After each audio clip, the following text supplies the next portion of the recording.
Halo, selamat datang kembali di podcast Sunsar. Mendengarkan saya Ridho Tasyukur dalam segmen Otomotif Corner.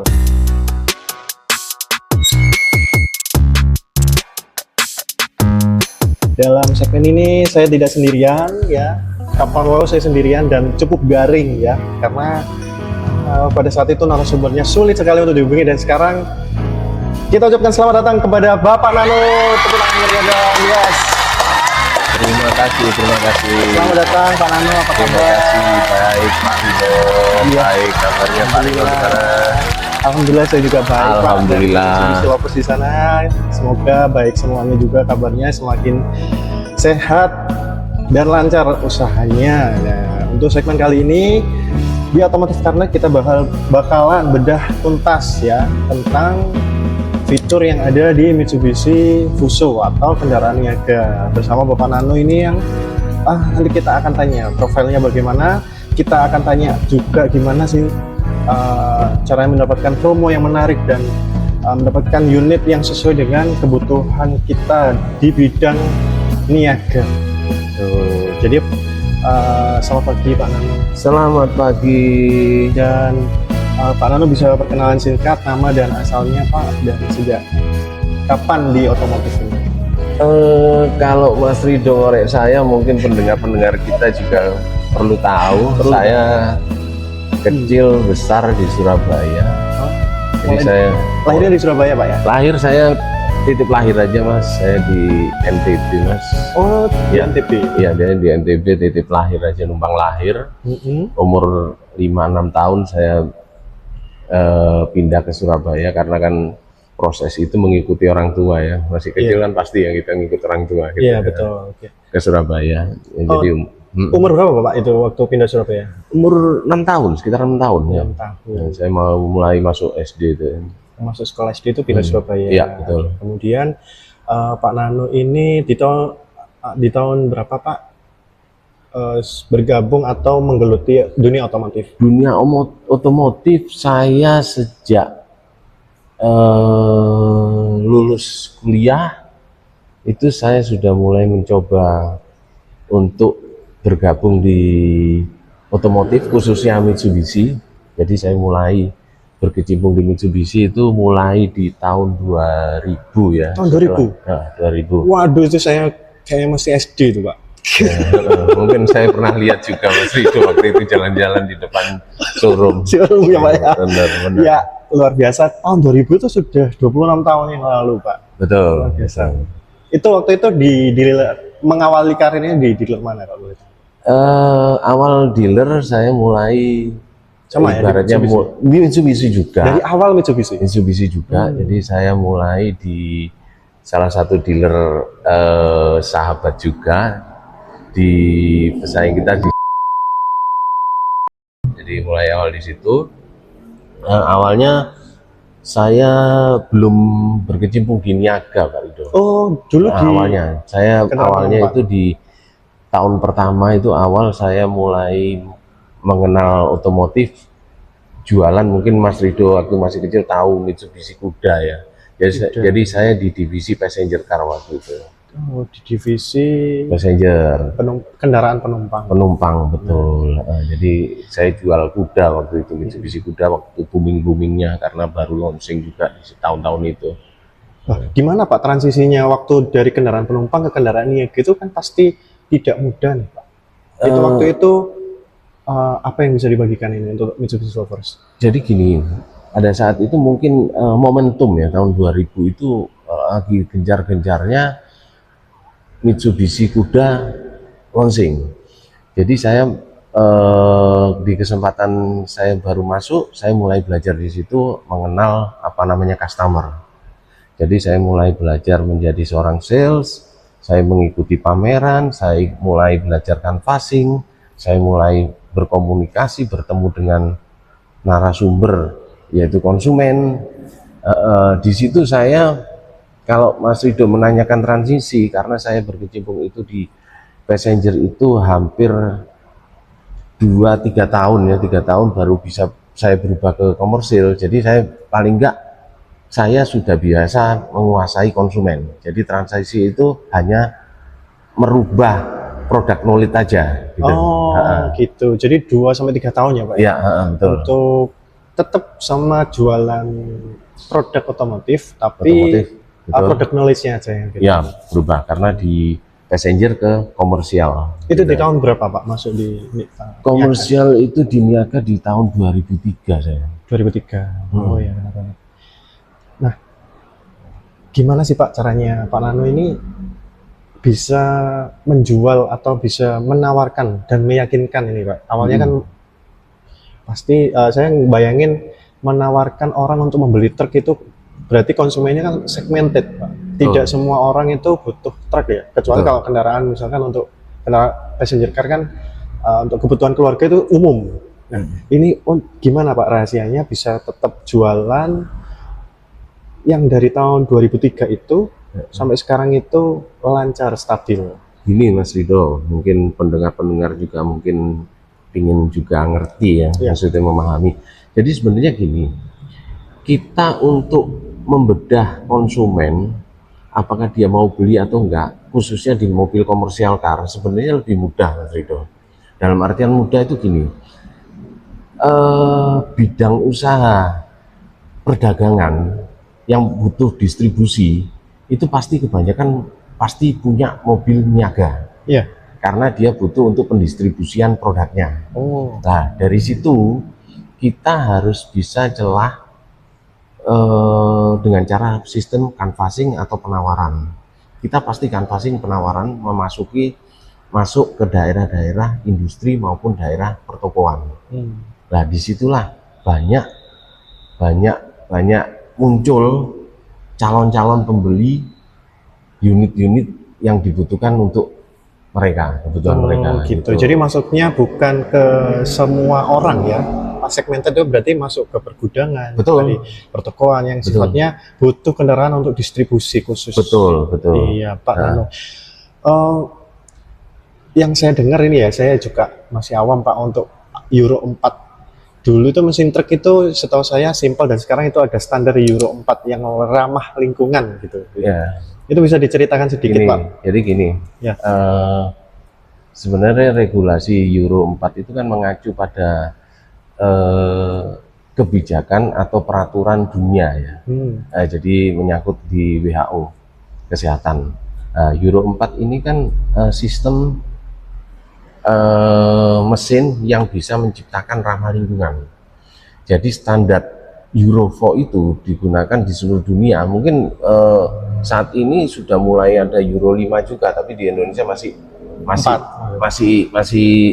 muncul akhir-akhir ini kan di Euro 4. Oh gitu ya. Jadi unit wajib harus regulasi ramah lingkungan dengan standarisasi Euro 4 itu Mas Rido. Jadi sistem mesin yang pembuangan gasnya dipersempit untuk karbon monoksidanya itu, sehingga area yang di jalan-jalan itu tercipta ramah lingkungan itu tadi. Polusinya memperkecil polusi. Jadi itu luar biasa supaya ramah lingkungan ya. Betul. Itu jadi regulasi yang ditetapkan pemerintah. Betul. Tapi selama puluhan tahun ini Pak, dari banyaknya produk Mitsubishi Fuso ya Pak ya. Mitsubishi Fuso ini yang paling sering Pak Nano jual. Fast moving sebenarnya gini. Dulu istilahnya kan coal diesel. Nah, jadi sejak tahun 70 itu kan memang produk coal diesel itu memang paling fast moving. Di tipe-tipe, tapi nanti akan saya spesifikkan lagi tipe-tipe yang fast moving. Saat ini kan untuk coal diesel sekarang berubah untuk julukan, jadi kita menyebutnya sekarang Canter ya? Canter, betul, Canter. Jadi kalau Canter itu kalau diomongkan itu merupakan apa ya, ikonnya Kramayuda 3 Brilian, dalam artian itu yang benar-benar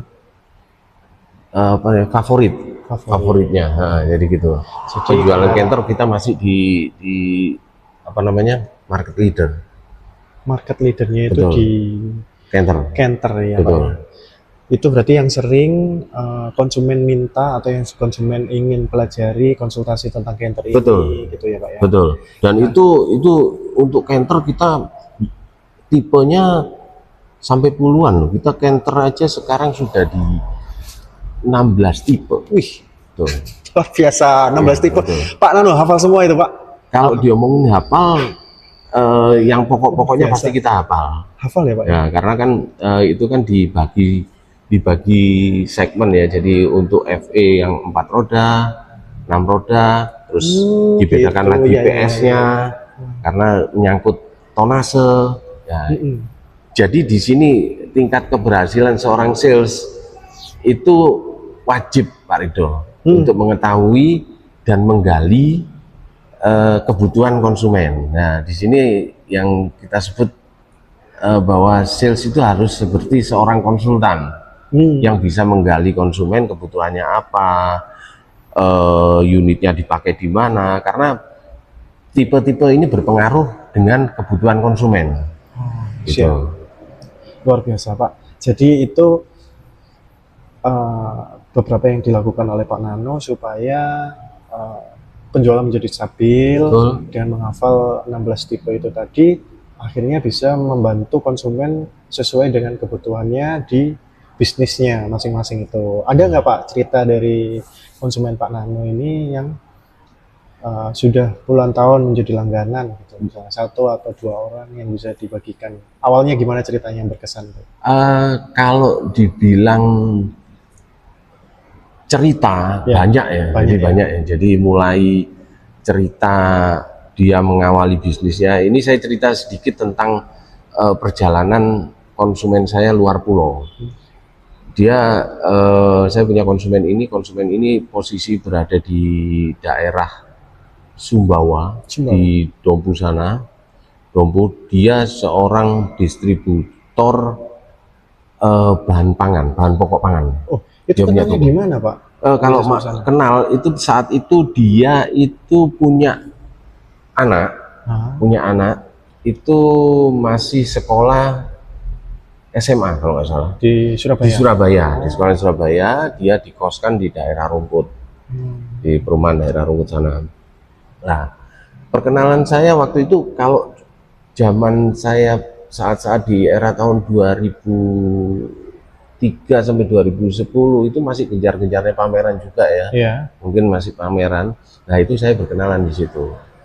Dia lagi jalan-jalan di mall bersama keluarganya, dan itu ada sosok konsumen saya orang luar pulau itu lagi. Ayahnya ya itu berarti? Enggak, ya orang tuanya. Jadi orang tuanya lagi jenguk anaknya, sedang jalan-jalan. Ketemulah pameran saya di sana, saya berkenalan di sana. Awalnya sih hanya sekedar dia tanya-tanya, terus kemudian saya kan tanya, karena kan kita tahu juga logat orang luar pulau kan kita bisa mengenali gitu, kita cermati loh, ini bahasanya kok bukan orang Surabaya. Nah, disitulah naluri sales yang biasanya sok akrab. Nah, sok akrab, tahu sendiri Mas Hidayat, sok akrab, kita ngomong-ngomong, Pak dari luar pulau ya. Ternyata dia masih satu provinsi, pulaunya itu satu provinsi dengan tanah kelahiran saya. Saya kan di NTB. Itu yang jadi akhirnya dekat Pak ya? Awalnya di situ, akhirnya terus dia tanya-tanya juga, lahir di NTB? Iya Pak, gitu, titip lahir aja, numpang lahir. Nah, disitulah mulai kartu nama saya dipegang.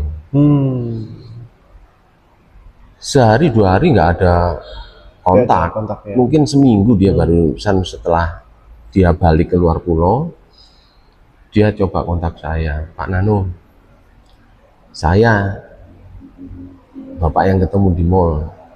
Oh iya.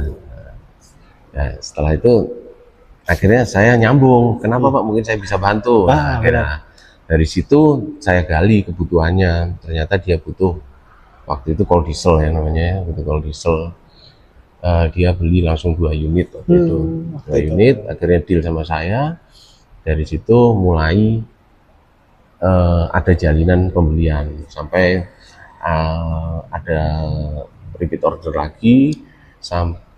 Untuk diketahui, konsumen saya waktu itu sudah umur Pak. Sudah umur, jadi umurnya kurang lebih di 70-an. Waktu itu, Pak? Waktu itu ya, waktu itu. biasa.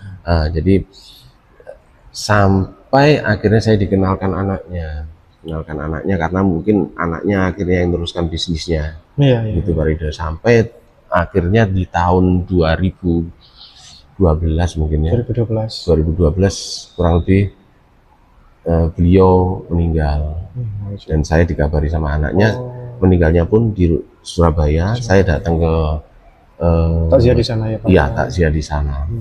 Gitu. Oh, jadi sampai bahkan mendampingi konsumen sampai akhir hayat ya ini ya? Iya. Luar biasa drama banget ini Pak. Tapi ini Mitsubishi Lovers bisa ambil inspirasinya ya. Jadi melayani konsumen itu tidak hanya sekedar jual putus, Ya. tapi kita melayani sampai dengan kepuasan itu berada. Memang ada ada statement seperti ini, puas itu tidak bisa diukur dengan Betul. angka Pak, tapi bisa kita tandai atau kita rasakan ya Pak ya. Gimana Pak Nano waktu itu supaya tahu kalau oh ini saya layani puas sama orang ini. Ya, gini, ukuran puas konsumen itu dilayani kita itu pasti Kembali. minim komplain. Oh, minim komplain. Nah, satu iya, minim benar komplain. banget. Pasti Iya juga ya. Minim komplain. Malah yang saya layani ini waktu itu malah zero komplain. Oh, tidak ada komplain. Tidak ada komplain. Malah dia bertanya-tanya kalau umpamanya sudah nggak dalam artian gini, sudah nggak ada pembelian, itu masih sempat telepon-teleponan, Pak Nano, saya lagi di Surabaya, akhirnya ketemu. Nah, kalau kita bicara kepuasan, saya nilainya dari situ, Pak. Oh, berarti Dan dia bisa mengulang repeat order, berarti kan benar. pembelian saya Iya, pertama benar. itu nggak ada komplain, Iya juga. dan dia sudah merasakan tingkat kepuasan. Berarti minim komplain sama dia kembali lagi ya, Iya, dan betul. tanya gimana saya mau cari unit yang untuk berat seperti ini gitu-gitu Betul, gitu ya betul. Pak ya. Repeat order. Pak, untuk memilih partner kerja atau tips saja untuk UMKM yang sekarang sedang berbisnis dan membutuhkan kendaraan niaga ya, bisa dibagikan sedikit untuk teman-teman Mitsubishi Lovers ini, bagaimana atau kenapa harus ke Pak Nano kalau konsultasi? Sebagai di sini, mohon maaf, di sini jabatannya di Sunstar Motor Gagal sebagai Sales supervisor. sales supervisor. Luar biasa, teman tangan. Yes. Ya. Jadi Mitsubishi Lovers jangan ragu lagi ya, karena kita sekarang atau saat ini narasumber yang Ridho hadapi adalah supervisor, jadi infonya pasti akurat. Insya Allah. Insya Allah ya. Ya, oke. Ya, bisa dijawab Pak. Kenapa harus Gini. ini? Jadi kalau kita ngomong saat ini ya, kita nggak harus bekerja sama dengan UMKM karena gini. Kenapa kalau misalkan datang ke Sunstar Ngagel itu kalau mau butuh kendaraan itu harus ke Pak Nano? Oh gitu. Kenapa itu Pak? Ini karena mungkin jalinan yang saya lakukan, kalau seandainya beli di saya, mudah-mudahan dari awal sampai akhir itu terpuaskan, Itu terlayani dengan baik. terlayani dengan Sudah ada contohnya sampai dengan Iya, generasi betul, berikutnya. betul, Wah, luar betul. biasa, benar. after salesnya After salesnya saya terjamin. Kemudian- mulai dari reminder Ya, mulai dari untuk perawatan Ya. itu sebisa mungkin saya coba untuk tetap menjalin itu. Komplain pun umpamanya seandainya ada komplain pasti akan saya tuntaskan. Nilai komplain itu saya kasih untuk solusi di mana komplain itu yang bisa terselesaikan. luar biasa. Mitsubishi Lovers itu tadi tips ya dan beberapa pengalaman yang dibagikan oleh Pak Nano mulai dari tahun 2000 bergelut di otomotif, 2003 masuk di industri kendaraan niaga sampai dengan saat ini 2026 menjabat sebagai supervisor kendaraan niaga, penjualannya juga stabil. Maka Mitsubishi Lovers jangan ragu lagi jika ingin berkonsultasi. Ada platform atau media sosial Pak, nomor telepon yang bisa dibagikan? Nomor telepon ada Nomor teleponnya berapa Bapak? 081 081 830 830 6733. 6733. Jadi bisa WhatsApp langsung di situ. Betul. Kalau mau lihat profilnya juga bisa di Mitsubishi Ngagel ya. Ngagel, betul. Bisa cari TikToknya di sana dan bisa langsung menemui Bapak Nano. Kak, Bapak Nano di sini nama panggung atau nama asli, Pak? Nama keren. Nama keren. Iya. Ya. Nama keren. Nanti meskipun nanti ketemu nanti nggak keren. Ya keren dong, keren loh Pak. Keren, ya, keren. Jadi dipastikan kalau mencari Pak Nano di Sunsal Motor Rally pasti ketemu, ya, Pak? Ketemu Ya, pasti ketemu. Itu yang bisa dibagikan. Terima kasih sudah mendengarkan sekitar 20 menit Cuap-cuap. cuap-cuap bersama Bapak Nano. Dan Terima sampai kasih, ketemu. Terima teman-teman. kasih Pak Nano. Ada closing statement untuk teman-teman justru pendengar? Pendengar ya, ingat Mitsubishi, ingat Sunstar Motor. Ingat Mitsubishi, ingat Sunstar Motor. Terima kasih atas waktunya. Semoga hari ini kita mendapatkan pelajaran yang bermanfaat. Sampai jumpa Jumat depan bersama saya Ridho Tasyukur dan Nano. dengan Bapak Nano. Terima kasih Pak sudah hadir. Assalamualaikum warahmatullahi wabarakatuh. Semoga sehat selalu.